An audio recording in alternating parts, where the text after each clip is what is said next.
Focus a little bit on the Federation Cosatu. Peter is seated with his guest. Vanessa, thanks very much indeed. Now, Cosatu has held a three-day meeting of its leadership this week. The Central Executive Committee discussed a range of issues, including the state of the economy and jobs, retrenchments in the public sector, new minimum wage legislation, and the state of the tripartite alliance, amongst others. Well, Cosatu's first Deputy President, Mike Shingange, joins us now to tell us more. Thanks very much for joining us. Welcome to the program.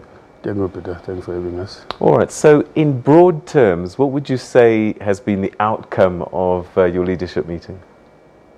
No, you'll remember that this was a first Central Executive Committee ordinarily after the National Congress. So part of the things we're doing was to assess the Congress itself, the quality of the outcomes of the Congress in terms of the resolutions and the progress that was made thus far in terms of implementing those resolutions. But of course, because of the work that we've been doing, working with our various affiliates, we were able to assess and pleased with the progress that our affiliates have been making in terms of fostering unity. But we've also vowed to support all of them in terms of in the current ongoing failing economy that is setting jobs, retrenchment, and so on and so on.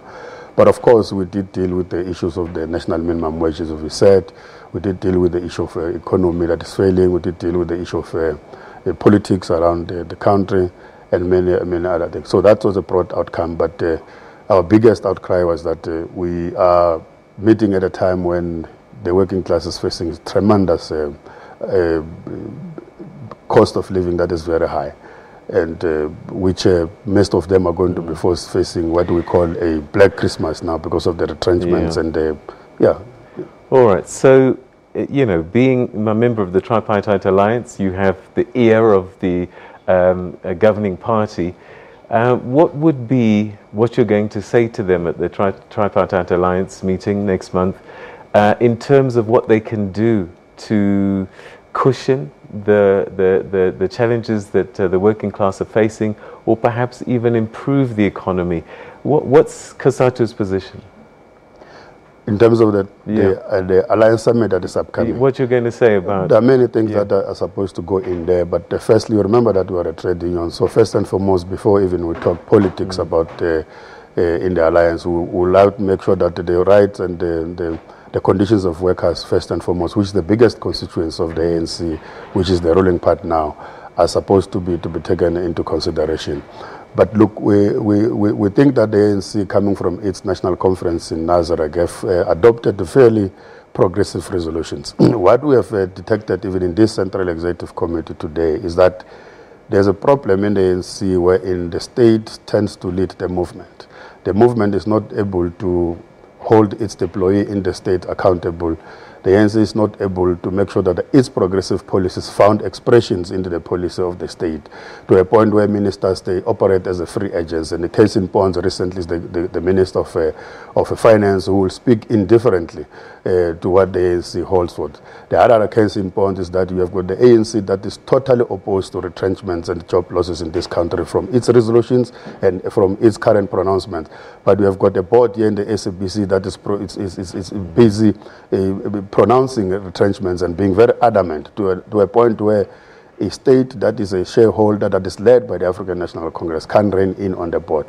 So we want to understand that when we meet in the Alliance Committee, whether we can rescue, for instance, the framework that comes from the Presidential Job Summit that we have just concluded, that if people, the sectors, including the private sector and the public sector, can respect a job summit framework that committed everyone to try and first and foremost save the jobs that are there now, and see how much can we increase and create more jobs. If we can't save that framework, it means we must agree. We have no framework, we must tear it apart, and then workers must know that they are on their own in this way. Okay, is there an understanding by the unions that there genuinely could be times where jobs could be lost? Jobs are lost by now. Yes, but do you accept that economically that this might have to happen? Like I'm saying, it is happening as we speak, but we think that it can be averted. That's what we see. it can be averted because most of the jobs that have been lost, in particularly in the state-owned enterprises, even in the mining sector, are as a result of the choices we make as an economic part in this country. That is why we want a state or a movement that is going to ensure that the state create an environment that is conducive for job creation and job security. We know that, for instance, now, one of the things that the country, both the business, labor, and government must be looking at is to how do we avert the bloodbath that's going to come about as a advent of the fourth industrial revolution.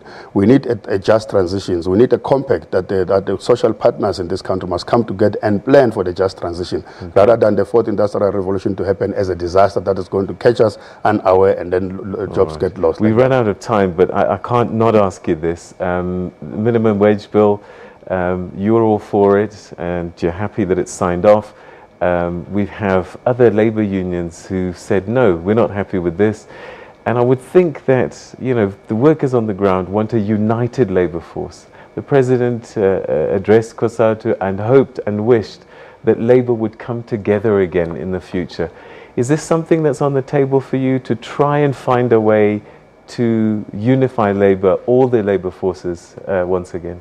From our 13th National Congress, we have agreed that we're going to work very hard to unite the working class in this country. The workers, irrespective of their affiliation in terms of the federations, must make sure that they rally around something that is to the benefit of the workers. Our view is that the 6-point-something millions that are going to be assisted by the national minimum wage don't necessarily belong to Cosatu, all of them. So they belong across the federation, and that's why we're very happy, because as Cosatu, we have struggled long and hard for many years in order for us to realize the signing of a national minimum wage. It's a base below which no worker must earn. It's a base upon which we must build and continue the struggle for the living wage, because the living wage is something that must include the issue of the national health insurance, the issue of the cheaper and affordable transport, the issue of the housing, and so on, so that workers don't spend a lot of money by commuting from work and home to work. They don't spend a lot of money, or 30% of their salary,